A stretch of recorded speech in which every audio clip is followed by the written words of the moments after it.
സാധാരണ നമ്മൾ morning routine എടുക്കും, ഈവനിങ് റൊട്ടീൻ എടുക്കും. പക്ഷേ നൈറ്റ് റൊട്ടീൻ എടുക്കാറില്ലല്ലോ. അപ്പോൾ ഇന്ന് എന്തായാലും നൈറ്റ് റൊട്ടീൻ എടുക്കാമെന്ന് വിചാരിച്ചു. ഇന്ന് കൂടെ വേറൊരാളും കൂടി ഉണ്ട് കേട്ടോ. അപ്പോൾ അതാരാന്ന് വഴിയേ മനസ്സിലായിക്കോളൂ. അപ്പോൾ അതൊരു 7 മണിയായപ്പോൾ ഞാൻ കാത്തുമ്മനെ കുളിപ്പിച്ച് കൊടുത്തിട്ട് നിർത്തിയിട്ടുണ്ട്.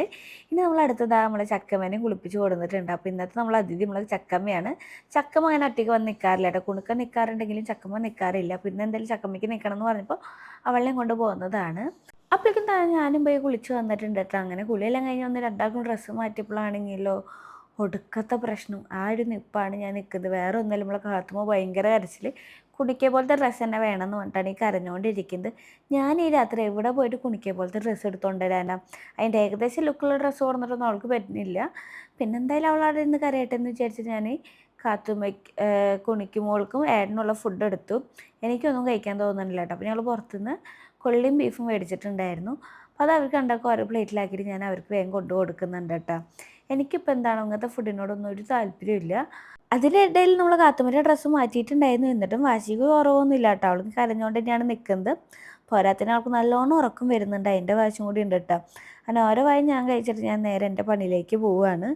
അപ്പോൾ അതാ ഈ സാധനങ്ങളൊക്കെ ഞങ്ങൾ ഇന്നലെ തൃശ്ശൂർ പോയി മേടിച്ചതാണെങ്കിൽ ഇന്നാട്ടോ വണ്ടിയിൽ നിന്ന് ഇറക്കിയത്. അപ്പോൾ അതൊക്കെ എടുത്ത് അടുക്കളയിൽ കൊണ്ട് എടുത്ത് വയ്ക്കുന്ന പരിപാടിയിലും പച്ചക്കറിയൊക്കെ ഫ്രിഡ്ജിലേക്ക് വെക്കാൻ വേണ്ടിയിട്ട് ഓരോന്നും ഓരോ കണ്ടെയ്നറിലാക്കില്ല കേട്ടോ. എനിക്കിത് തീരെ ഇഷ്ടമില്ലാത്ത പണിയാണെങ്കിൽ ഇതൊക്കെ നമ്മൾ തന്നെ ചെയ്യേണ്ടത്, വേറെ ആരും വന്ന് ചെയ്യില്ലല്ലോ. അങ്ങനെ അതൊക്കെ ഞാൻ ആക്കിയതിൻ്റെ ശേഷം ഞാൻ നേരെ ഫ്രിഡ്ജിൽ കൊണ്ടിട്ട് എടുത്ത് വെക്കുന്നുണ്ട്. തക്കാളിക്കാണ് ഞങ്ങളെ വീട്ടിൽ ഏറ്റവും ചിലവ് കേട്ടോ. ഇവർക്ക് എപ്പോഴും തക്കാളി ചമ്മന്തിയോട് ഭ്രാന്തുള്ളതുകൊണ്ടേ അത് എത്ര മേടിച്ചാലും പെട്ടെന്ന് തന്നെ തീർന്നോളും.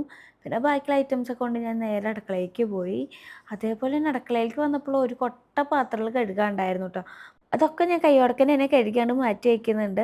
അല്ലെങ്കിൽ പിന്നെ എനിക്ക് മടിയാവും കേട്ടോ. അങ്ങനെ അതെല്ലാം കഴുകിയാണ്ട് മാറ്റി വെച്ചതിന് ശേഷം അടുക്കള തുടയ്ക്കലും ക്ലീനിങ്ങും ആയിരുന്നു മെയിൻ പരിപാടി. എനിക്കാണെങ്കിൽ ഒരു ദിവസം പോലും ഇങ്ങനെ തുടച്ചില്ലെങ്കിൽ എനിക്കൊരു സമാധാനം ഉണ്ടാവില്ല. എനിക്ക് എല്ലാ ദിവസവും അടുക്കള നന്നായി സോപ്പിട്ട് ഉരച്ച് കഴുകി ക്ലീൻ ആക്കി ഇടണം കേട്ടോ. എന്നാലാണ് എൻ്റെ മനസ്സിന് സമാധാനം ഉണ്ടാവുള്ളൂ. ഞാൻ വേറെ എവിടെ ക്ലീൻ ആക്കിയില്ലെങ്കിലും അടുക്കള എപ്പോഴും ഇങ്ങനെ ഉരച്ച് കഴുകി ക്ലീൻ ആക്കി വയ്ക്കും കേട്ടോ. അങ്ങനെ എൻ്റെ അടുക്കളയത്തെ പണിയൊക്കെ ഏകദേശം തീർന്നിട്ടുണ്ട്. ഇനി ഞാൻ അടുക്കള ക്ലോസ് ചെയ്തു. ഇനി ഞാൻ എന്തുണ്ടെങ്കിലും അടുക്കളയ്ക്ക് വരില്ല. അതെൻ്റെ വാശിയാട്ടോ. അങ്ങനെ അടുക്കള മൊത്തത്തിൽ ലൈറ്റൊക്കെ ഓഫ് ചെയ്ത് ക്ലോസ് ചെയ്തതിന് ശേഷം നേരെ റൂമിലേക്ക് വന്നിട്ട് ഇനി പിള്ളേരെ മുടിയൊക്കെ ഇട്ട് കൊടുക്കലാണ്. ഞാൻ ഈ ടൈമിൽ ചിന്തിച്ചത് എനിക്ക് അടുത്തതൊരു പെൺകുട്ടി ഉണ്ടായി ഞാൻ എന്താ കണ്ടിരിക്കണേന്നാ.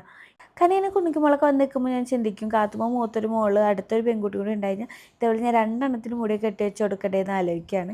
എനിക്ക് എൻ്റെ മുടി കെട്ടാൻ തന്നെ നല്ല മടിയായിരിക്കുമ്പോൾ ഇങ്ങനെ രണ്ടെണ്ണത്തിനൊക്കെ മുടി കെട്ടി കൊടുക്കേണ്ട അവസ്ഥ അതൊന്നും നിങ്ങൾ ആലോചിച്ച് നോക്കി. അങ്ങനെ ഞങ്ങൾ ഉറങ്ങാൻ പോവുകയാണ്. അങ്ങനെ നമ്മൾ കാത്തുമ്മയും കുടിക്കുമ്പോൾ ഉറങ്ങിയിട്ടുണ്ട്. അപ്പോൾ എന്തായാലും ഇന്നത്തെ ഇവിടെ ഇത്രയ്ക്കുള്ളൂ. ബായ്.